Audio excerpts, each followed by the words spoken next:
Ертең Бишкек шаарын 100% газификация кылсаңар дагы эл жакпайт. Кайсы каражат жагат эл?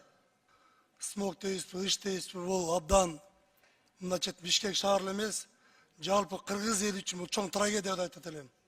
Мына алдыда мен кесиптештерим айтып атат. Көмүрдү күнөөлөп, жана башкаларды. Бишкек шаарын курчап турган 50-ге жакын уруш бар. Ошолордун көмүр жаккандар 99% кара кечен көмүрүн жагат. Ошол эле байнялар, шейин аткоторду жагып атат. Анан мен айтайын деген маселе мынакей 1 миллиард сом бөлүндү эле 8% менен. Ошонун 32 миллиону гана газ аштырып тур. Калганы значит элдин мындача калоосу жок. Муну айтайын деген бул жерде Кыргызстандын өкүлдөрү барбы? Бар болсо мындай да, эми бул газдын мисалы айына газ абдан баасы кымбат. Жага турганбызда 15-20 миң сомго чыгат. 5 айга көйсөң 100 миң сом. Ертең Бишкек шаарын 100% газификация кылсаңар дагы эл жакпайт. Кайсы каражат жагат эл? Мына ошо Кыргызстандын мына өкүлдөрү силер, эмне Кыргыздын душманысыңарбы? Ошо газификация болгон 3 жыл болду. Жылда смог болот, жылда чогулабыз, жылда кыйкырабыз. Эл айтып атат, мен ооруп атат. Пүлөлөткер бири-бирин. Жылда жыйындар болот.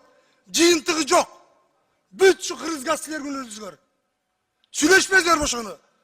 Баазын арзан кылбайсыңарбы? Жылда чурулдатып элди көтөрөсүңөр. Жыйын болот жогорку кеңеште. Отурасыңар келип ал. Өкмөттү түртүп коюп, мэрияны түртүп коюп. Сүйлөшкөн адам мынакей. Азыр карап көрсөң 5 ай жага турабыз 100-150 миң сом. Аны эртең карапайым эл жага албайт. Бер Кыргыз газдын өкүлү барбы? Ким бар ошону? Айтып болачы мындан, сүйлөшүүлөр жүрө аласа жүрө албайсыңарбы? Сүйлөшүү жүргүзө аласыңарбы? Эмне болот дал мисалы мына тагдыры? Газпром айтып койсоңуздар. Руслан Шергазиевич, биз мына газдаштыруу боюнча мен жана маалымат берип кеттим эле. Азыркы убакытта ушу инвестициялык программасынын алкагында 60 миң үй бүлөгө газга кошулуу мүмкүнчүлүк пайда болду. Азыркы убакытта ушу Жаны мен силерден сураган жокмун кошулган боюнча. Дальше баазын сүйлөшө аласыңарбы силер? Ошону айткылачы. Бааз 18-20 сом азыр мына карасаң. Коммерческий андан да кымбат. Эч ким жага албай атат мындай. Колунда барлар, баягы байлар, базаркомдор, уурлар жагып атат да. Газды.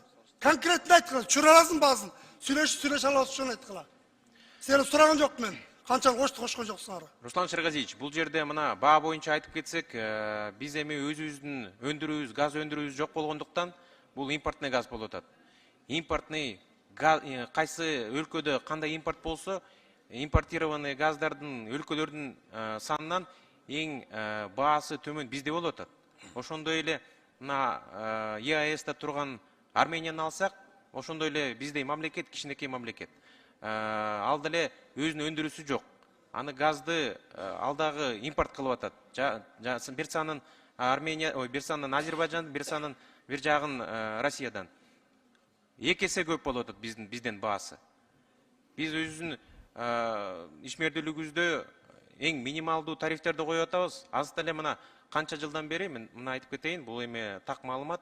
2014-жылдан баштап Газпром Кыргызстандын тарифтери өзүнүн чыгымдарын мына былтыр эле жаба баштады.